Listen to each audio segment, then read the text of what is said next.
The 2024 Daytona 500, spoiler alert, won by the 24 car. The script was clearly written beforehand. NASCAR is scripted. Get it out there. No, it's not. It is a great. Literally can't script this thing if you tried. It's way too random, anyways. This thing was a lot of fun, guys. Hopefully, you guys are enjoying your evening. The Xfinity race is about to start. You will probably see this during the Xfinity race, or after the Xfinity race. I'm recording this a little bit, like I would say an hour after the 500 has ended. So I've had some time to think about the race and everything, look at the race results, everything that has happened.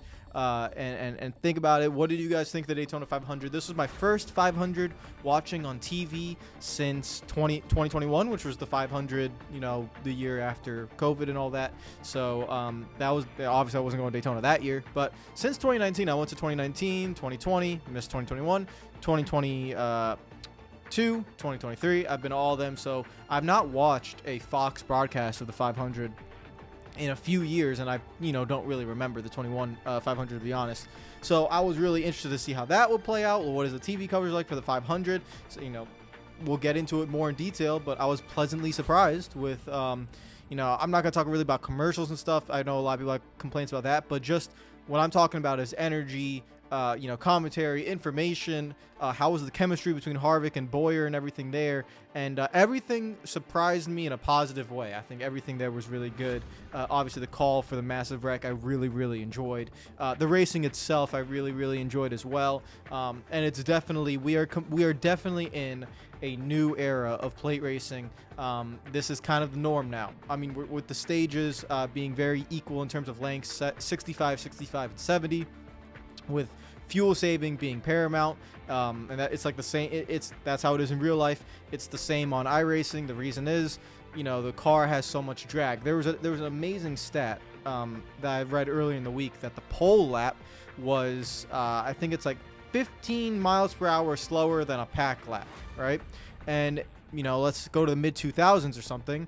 The pole lap would be 3 miles per hour slower than a pack lap. So obviously the draft is so much more powerful because the drag on these cars is just so much. These cars are so draggy, so it really punches through the air, makes a very nice clean hole through the air, and everyone just goes. The energy is very high, but it's what causes the racing that I think we all enjoy towards the end. It's just about getting there and how we get there. So we'll talk about that in today's video. I want to give a shout out to all the Patreon members as always for supporting the channel. You guys are the absolute best. Hopefully you guys enjoyed the 500. I know some of you went to the 500. Hopefully you had a good time, even though it was on a Monday, obviously, since it was delayed today. But it felt awesome. A 4 o'clock, 4:30 Daytona 500 starts in the day, goes into the night. I love it. It felt like it was on a Sunday. I couldn't tell it was a Monday. It felt like it was a Sunday. Most of the crowd went back as well. It wasn't completely packed, but most of the crowd went back. So that was very good news there. Everything is it's a really positive, in my opinion, Daytona 500. I'm really interested to see what the ratings are like for a Monday at 4:30. Obviously, it's not going to be as high as a Sunday afternoon, but I think it will still be fairly decent with that runtime. So the 500 starts, and we have to talk about basically what happened earlier in the week. Toyotas were 6/10 off the pace in qualifying. Show up in the duels, they're great. So that was something really interesting. Bell and Hamlin being awesome. All the Toyotas just awesome. So going into this race, my pick was Kyle Busch. After the duels, I was like, I'm thinking about a Toyota. And the whole time, I'm like, am I really going to bet against Ford? That was my whole thing. So, for the Chevy gang, it was like Kyle Busch was my pick. If there was going to be a Chevy that wins, I was going with Kyle Busch. And to be honest, after today's race, I think that was a good pick. Out of all the Chevys, that 8 car was the fastest. Doesn't matter where he was. The only reason the 8 did not win is it just was bad circumstance. He couldn't get the help that he needed in the right time when he was, RCR, his teammate basically got out of the race on lap 6. We'll talk about that in a second. But that car, in my opinion, was the fastest car in the field. It was a Chevy. It was Kyle Busch. That's just my opinion. Just because he could go from the front to the back to the front, either lane, work with anybody. The only reason he didn't dominate the race is just because he was in a Chevy and with RCR. He had Hendrick help until the Hendrick cars teamed up, and he didn't have Hendrick help. If he was with a Ford, if he was a Penske, if he was, a Toyota and Gibbs or something, he would have had more help. But he kind of had to do it on his own. And when you have to do it on your own in this package, you are at a severe disadvantage. And that's why, this plate racing is different. it's a perfect like contrast of you need to do what's best for you, but you can't leave your friends. You have to find a very fine balance there in being selfish and being with your friends. If you're fully selfish, you're not going to win. If you're fully with your friends, you might get a good finish, but you're not going to win because you're always following someone, you're always helping somebody. So it's a very fine line of what you have to do. So if you're someone like Kyle Busch and you don't really have a lot of friends, not because no one likes him, just because, you know, Hendrick is going to work with Hendrick when they can, and then Toyota and Ford are not going to work with a two-team RCR guy, and your teammate got wrecked on lap 6, you're not really going to have anyone to work with. So he tried his best. He was coming in the top lane there at the end of the race, but we'll get to that in a second. We'll talk about that. Early in the race, lap 6, first big wreck. I was really nervous when I saw the cars coming back on the track that it would be a big wreck. In these plate races, guys, you don't want the big one happening in the first half of the race. If the big one happens in the first half of the race, the second half of the race, or however left is of it of the race is not going to be very entertaining because the energy in the pack goes. So as a neutral fan, you just want the big one to hold off. That's how the best plate races are. Hold it, wait towards the end, so you get that massive intense racing. Brad Keselowski comes, and as Brad Keselowski does, I'm not criticizing him, but we know this. He's one of the best plate racers, but he's also the one that makes a lot of mistakes. And it happens when you're as aggressive as he is, but the amount of cars that have gone off the front bumper of Keselowski's, you know, front end, whether he was in the 2 or now that he's in the 6, doesn't really matter. A lot of people have been wrecked because of him in plate racing, and this was another one, giving a push and pushes the wrong way. Harrison Burton gets annihilated. Carson Hocevar gets annihilated. You know, they come back onto the track. Austin Dillon, Jimmy Johnson get damaged. They're basically out of the race on lap 6. Keselowski carries on, and that's just the thing about this plate racing. If you see the wrecks today, the guys that cause it, they didn't really get involved. So Keselowski causes the big one, or the initial first wreck, and then later in the race, when we're going to talk about, let's say, Alex Bowman, I think you could kind of put it on him. You could maybe put on Alex Bowman. Yeah, I guess so. But him and Byron, you know, Byron makes the contact. They get away with it while 15 to 20 cars get piled up. So, again, it's a product of this racing. You want to be aggressive, and if you make a mistake, you kind of get bailed out. Because if you make a mistake, usually you're not involved, which is kind of crazy when you think about it, because usually you should be involved, but it is what it is. Then we go into the rest of stage 1, and it is fuel saving. They are literally going 170 miles per hour, 50% throttle. And this is where I want to give credit to Fox. This is something that was really important. Why I said the broadcast was good today, guys. The broadcast is good because as you're watching this race, you're just seeing the cars in the draft. But Harvick and Boyer kept talking about what they were doing and who was leading. And if you were leading, you were at a disadvantage. This is very important for like the casual fan who might not really understand what they're going. They were going 20 miles per hour slower than what they could have. Everyone was saving fuel. It's not fun to watch, but that's because of the stages and having to basically, you take less fuel, you go. So I don't really know if there is a fix to this. One of the fixes is just have a less draggy race car. I mean, this race car is unbelievably draggy. Like when you have a car that is 15 miles per hour faster in the pack, you can save fuel like this. It is what it is. When you have a car that is not like that, I don't think you can save fuel as much. Now, you can always save fuel in the draft. That's never been a thing. Don't want to sound like we're complaining about that. That's always been a thing. But to this extent, it was a little bit too much for my liking. For the first time ever that I could ever remember, a car running by itself, AJ Allmendinger, was going faster than the lead pack. That is how much fuel they were saving. That's kind of unacceptable in the Daytona 500. But again, there's not much you could do. You got to either take drag out of the car, and I think even if you were to take out the stage cautions, you leave stages but take out the cautions maybe. Even then, you're still thinking, what if the race goes all 200 laps? Like, you know, in iRacing, for example, you are thinking about saving fuel from the get-go. It's the same thing. Even though there's no stages, you can't predict a caution, you're still thinking about saving fuel because it is always beneficial for you to save as much fuel as you can, take less time on pit road, be able to save, for basically it all goes towards that last pit stop. It's not even about really during the race. If you save fuel during the race for that final pit stop, which is so important, you can take less fuel. That's why everybody does it, and as you saw it today as well. Chase Elliott wins stage 1. Ryan Blaney wins stage 2. Very good moves, towards the end of the stages. Good racing. Aggressive racing, but not too aggressive because you don't want to get wrecked. There was a move, I think, don't remember, either Cindric or Chastain, one of the two, but they were backing up in the top line. I think it was Cindric that pulled the block, I think. But Kyle Busch had this big run on the top, and Kyle Busch checks up. I think William Byron behind him checks up. Obviously, that's the final lap. They're all wrecking. But they checked up. Like I said, aggressive racing, but fair racing.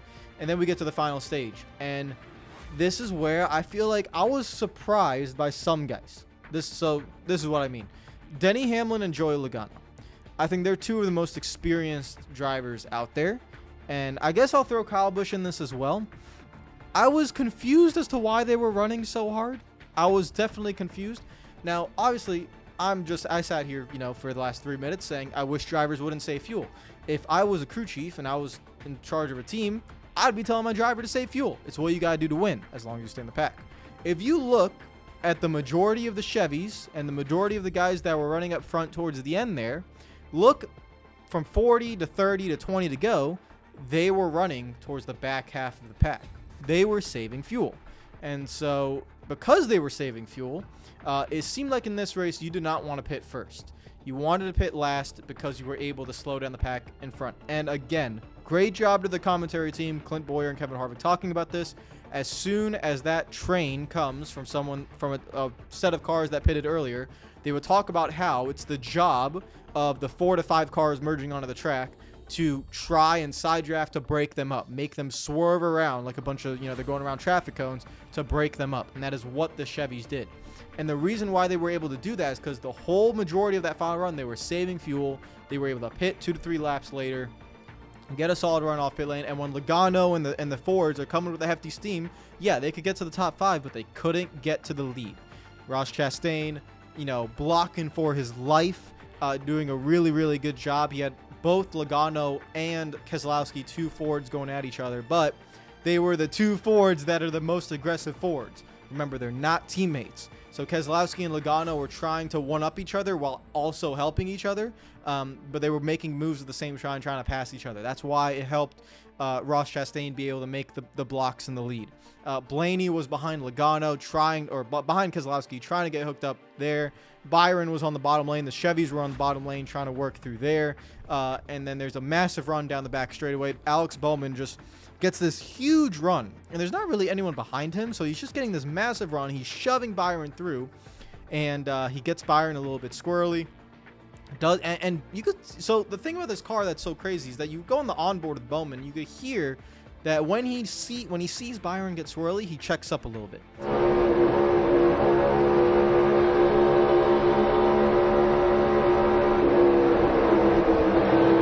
But even when he checks up, it doesn't matter. The car is so draggy. When you have the momentum that you have, the energy that you have on that run, even when you're somewhat checking up, the car still wants to go. I mean, if you go on that Alex Bowman onboard, he checks up at least 2 to 3 times because he gives a few bumps to Byron that are a little bit squirrely. And then when Byron has to, shoot the gap, it gets him too squirrely. He gets loose. He hits the Keselowski on the bottom lane. Keselowski's trying to make a pass on Chastain. Chastain, again, is blocking. I didn't think any of the blocks were bad. I thought Chastain was doing exactly what he had to do. He doesn't have teammates with him. He doesn't have help. He has 2 Fords behind. If he knows he has to do this, like even if Keselowski gets to his quarter panel, he's gonna have to block again. Like, you can't just sit there. That's what this car does towards the end when everyone's going for it. You have to be stupidly aggressive, and it causes these wrecks. And Byron gets turned. Byron, Bowman, Chastain, 3 of the aggressive guys, they get away with it. 2 other aggressive guys. Logano's just chilling on the top lane, but he gets involved. Keselowski gets turned. It's unfortunate that, the whole field, that's the big one.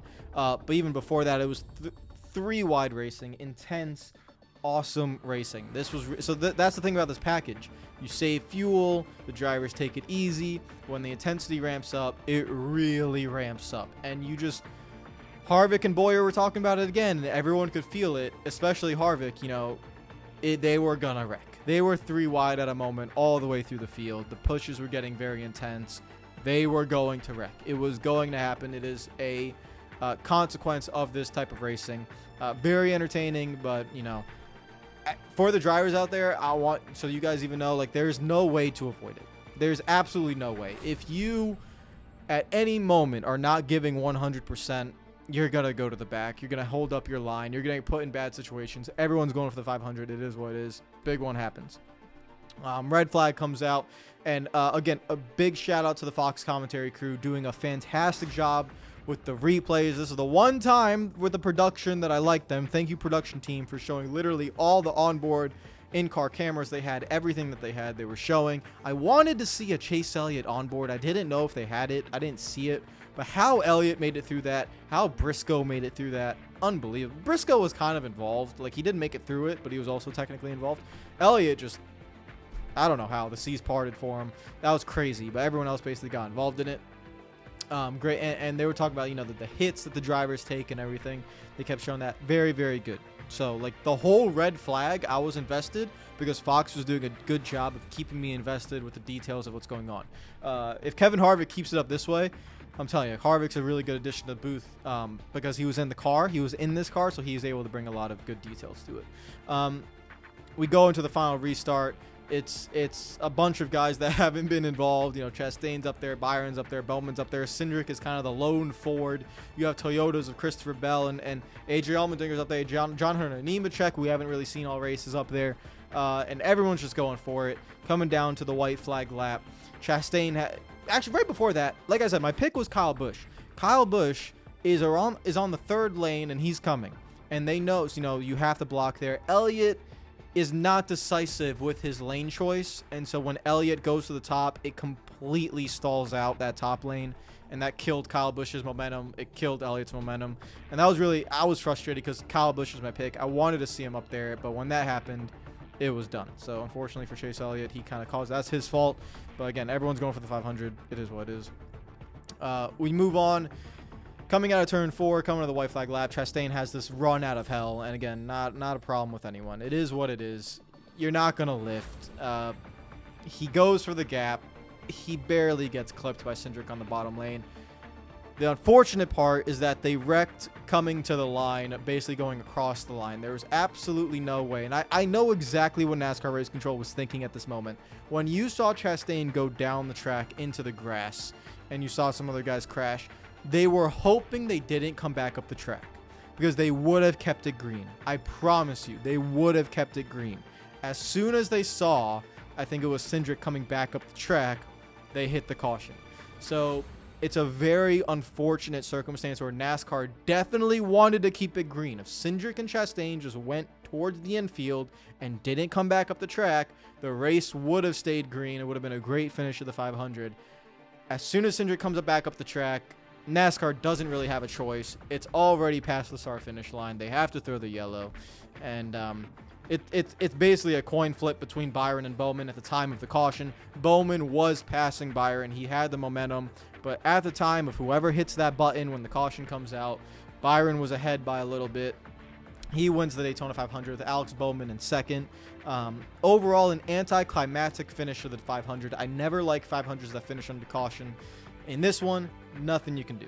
Like, it is what it is. Unless you remove the green, white, checkered rule from the final lap, race ends and the final lap of caution comes out, where we would be here all night if essentially a caution came out on the white flag lap. You have to redo it.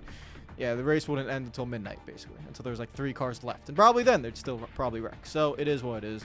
It's a great, in my opinion, great Daytona 500. A great broadcast by Fox. Like, I actually have no complaints, really. I know a lot of you guys complained about the commercials. I didn't really have a problem with it because the last 60 laps of the race, they kind of always had the race on TV. I get it. They had like Wendy's commercials and all this, Toyota commercials, whatever it was. I didn't really care. As long as I can have the race on one side, I don't really care that they take a commercial break. As long as I can see the action. One complaint, I guess, is that maybe they went to commercial too quickly after pit stops because that's when they start running hard. Like, with 20 laps to go on the stage. I wouldn't like for you to go to a full screen commercial then. I would probably like for them to try to time it as soon as, like, right when they're pitting, come back. Like, go to commercial before that, come back as soon as they're pitting. then you come back, because that 5-lap sequence before pit stops, you can go to commercial. You don't need to really be on there. So a little bit of the timing with commercials I think was a little bit off. Other than that, I liked it. Negative, the anticlimactic finish. We go to the race results. William Byron wins the Daytona 500. Hendrick Motorsports 1-2. Obviously, as a Hendrick fan, as a Jeff Gordon fan, obviously I am happy with Byron winning. It brings back very good memories. I'm very nostalgic of the 24 car being in victory lane. That made me happy. Seeing Jeff Gordon happy, I am happy. That's my guy. But I'm a neutral, and I just wanted to see a good finish. I'm kind of sad I didn't get that, so it is what it is. But Byron wins it. Bowman, Bell, LaJoy with the top 5. He was strong all day. Bubba Wallace in 5th. AJ, Hunter Nemechek, Eric Jones, Graxon, and Briscoe. It is a shame that the Fords, it's only Graxon and Briscoe. They weren't really up there all day. Literally all the Fords got involved in that wreck. We're talking, Cindric got involved in the last wreck, but even before that, Justin Haley, Ryan Blaney, Joey Logano, Keselowski, Michael McDowell. They kind of all got involved. Obviously, Harrison Burton got involved in the first wreck back there. So the strong Fords got taken out in that big wreck. Chevy really had the numbers there towards the end. They finished 1-2. Kyle Larson finishes 11th. I thought he would be a little bit better. He showed signs of life, but then towards the end of the race, I never really saw him. So that was a little bit disappointing. I thought Larson had a fast car, but the thing about Larson is Larson just can't. He doesn't have the feel for super speedway racing, which is, quite sad because he's fantastic everywhere else, but he doesn't have that feel. Even when he's up there, he usually makes a mistake in terms of being too aggressive, picking a line that doesn't work. Kyle Busch in 12th. He honestly had the fastest car. I was hoping this was the year that he would win it, but it looks like we're entering a Tony Stewart situation where I just don't think he will win it. Zane Smith in 13th. Chase Elliott in 14th. Again, Elliott and Kyle Busch, if they were able to time the run to the top, it would have been better, but Elliott really screwed that up, and that's why they finished outside the top 10. Truex, we never really saw him all day. Daniel Hemrick, Ty Gibbs, never really saw him all day. Chris Buescher, Denny Hamlin, David Ragan. Denny Hamlin was there towards the end, but like I said, that mistake, I don't understand why he wanted to burn fuel so much towards the end there. It left him in a position where he had to fight his way through the field with 20 to go, and that's why he got involved in the wreck. I just thought he would save fuel. I really thought he would do that and then get up towards the front. That way, I'm surprised that he really burned as much fuel as he did. I was really shocked by that. Him and Kyle Busch, I was confused. It felt like for guys that are veterans like that, for teams that are veterans, I was confused as to why they did that. So, that's a mistake. That's a big mistake that hopefully they'll learn from. And it's really unfortunate. Like I said this before, I don't want to see guys saving fuel. In a Daytona 500, I want to see everyone go 100%. But if you want to win, you have to put yourself in the right position on that final pit stop. And to do that, you need to save fuel. So that's just the way you got to do it. Until they change something with the car or the package, that is how you win the 500. Or at least put yourself in position, and then you have to hope that you get through the wrecks and do all that. But if you can put yourself in the top 5 off that final pit stop, that's where you want to be. William Byron was up there. Alex Bowman was up there. They didn't get involved in the big one, even though they somewhat caused it, but they were up there in the top 5. Ross Chastain as well was up there. He ends up finishing in 21st as he gets wrecked, but Chastain did a great job, just blocking basically the whole final run. It was very impressive. He went for the win. He went for the gap. I can't fault him. He ends up getting wrecked. Cindric again gets wrecked as well because he was, Chastain was going for the gap. Priest, Herbst, Barry, Haley, Alfredo, Johnson, Reddick, and the rest of your results, everyone's basically wrecked back here. So it is what it is. Overall, guys, a solid Daytona 500. What do you guys think in the comments down below? It's obviously my favorite race of the season, biggest race of the season. After this, it kind of goes into, as the season goes on in the summer months, it gets a little bit, not more boring, but the intensity kind of falls out. Congratulations to Byron and the Hendrick team. Hopefully everyone that went to the 500 had a good race. I enjoyed it. I really don't have any complaints. It's a good race. It's like this new era of super speedway racing. This is how it is. So it was definitely a lot of fun. Take care of yourselves. Hopefully you guys are watching the Xfinity race or whatever you're doing while this is uploaded. Follow me on Twitter, coming out already. Subscribe for new. And I will see you guys tomorrow. Peace out.